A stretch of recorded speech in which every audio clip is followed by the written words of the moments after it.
আসাদুন অর্থ সিংহ, এর জমা কি আসে বলছি? উসদুন বা উসুদুন, দুটোই আসে। আচ্ছা, এখান থেকে আমরা একটা ব্যাপার উপলব্ধি করি, চলেন। সিংহকে বলা হয় না বনের রাজা? আপনারা জানেন কি না আমি জানি না, সিংহের তুলনায় বাঘ মানে অনেক শক্তিশালী। তদুপরি বাঘ বনের রাজা হইতে পারে না, কিন্তু বনের রাজা হয়েছে সিংহ কেন? এর একটা মানে বিজ্ঞান মনস্ক বা আধুনিক বিশ্বের একটা সুন্দর বিশ্লেষণ আছে, সেই বিশ্লেষণটা আমি আপনাদেরকে করি। মুসলিম উম্মার জন্য এটা একটা বিরাট শিক্ষণীয় ব্যাপার হতে পারে ইনশাআল্লাহ। ব্যাপারটা বোঝার চেষ্টা করবেন। সিংহের একটা অন্যতম গুণ হলো সিংহ একা একই চলাফেরা করে না বনে। বনে জঙ্গলে সিংহ সবসময় তার প্রাইড নিয়ে চলাফেরা করে, মানে এরা দল বলে চলাফেরা করে। এই জন্য সিংহ বাঘের তুলনায় কিছুটা দুর্বল হলেও সিংহের উপর যখন কোনো আক্রমণ আসে, তখন সিংহ একা প্রতিহত করে না, বরং সিংহ তার ওই গোত্র বা প্রাইড নিয়ে পুরো দলবল নিয়ে কি করে, যে কোনো হিংস্র হায়ানা হোক তাদের প্রতিহত করে। পক্ষান্তরে বাঘ মনে করে আরে আমার চাইতে বড় শক্তিশালী আর কে আছে। এই জন্য বাঘ চিন্তা করে, মানে সে তার দম্ভ বা অহমিকায় একাকী চলাফেরা করে। এই জন্য অন্য কোনো হিংস্র বা হায়ানা যখন তার উপর ঐক্যবদ্ধ হামলা চালায়, তখন বাঘ শক্তিশালী হওয়ার পরও একটা সময় গিয়ে কী হয়ে যায়, কাবু হয়ে যায় এবং তার পরাস্ত হতে হয় এবং তার পরিণতিটা খুব খারাপ হয়।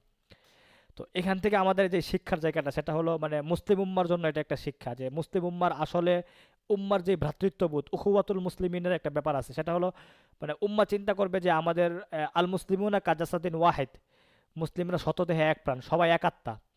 তো গোটা মুসলিম বিশ্বের মুসলিম উম্মা যদি চিন্তা করতো আমরা সবাই সবসময় এক থাকবো, ঐক্যবদ্ধ থাকবো, তাহলে কুফফার বা তাগুতি শক্তি যত শক্তিশালী হোক না কেন, তাদের আক্রমণ ঐক্যবদ্ধ মুসলিম বিশ্ব প্রতিহত করতে পারত।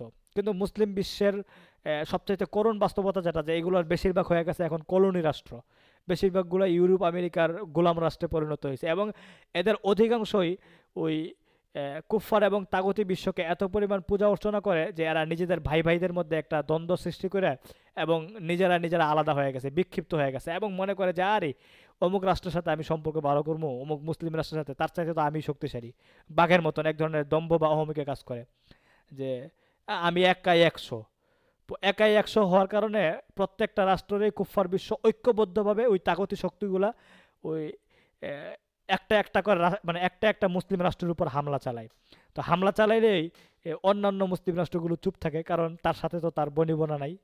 তো ওই ঐক্যবদ্ধ কুফফার এবং তাগতি শক্তির মোকাবেলা ওই একটা মুসলিম রাষ্ট্র সে যতই শক্তিশালী হোক না কেন সে করতে পারে না। মুসলিম উম্মার অধপতনের জায়গাটা ঠিক এখানেই। এই জন্য এই জায়গা থেকে আমাদের ভাবতে হবে যে আমরা মানে আমরা আল ওয়ালা ওয়াল বাড়ার সম্পর্কের ক্ষেত্রে আমাদের সবচেয়ে গুরুত্বপূর্ণ যে ব্যাপারটা, যে আমরা কার সাথে হৃদ্যতার সম্পর্ক করছি আর কার সাথে আমরা আদাওয়াতি বা শত্রুতার সম্পর্ক গড়ে তুলছি। তো আমাদের বন্ধুত্ব সুলভ সম্পর্ক হবে মুসলিম বিশ্বের সাথে, শত্রুতার সম্পর্ক হবে তাগুতি বা কুফফার বিশ্বের সাথে।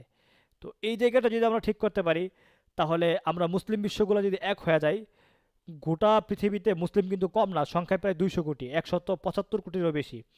তো ওই ঐক্যবদ্ধ মুসলিম শক্তি যদি সবটারে আমরা দুর্বলও ধরে নিই, বাঘের তুলনায় সিংহ যেমন দুর্বল, কিন্তু তবুও যদি এরা ঐক্যবদ্ধ হইতো, তাহলে কুফফার এবং তাগতি শক্তির মোকাবেলা যত বড় শক্তিশালী দেশে হোক না কেন বা যত বড় শক্তিশালী একটা মহাদেশই আসুক না কেন, তার মোকাবেলা করা খুব সহজ ছিল। যত বড় পরাশক্তি আসুক না কেন, মোকাবেলা আমরা খুব সহজেই করতে পারতাম।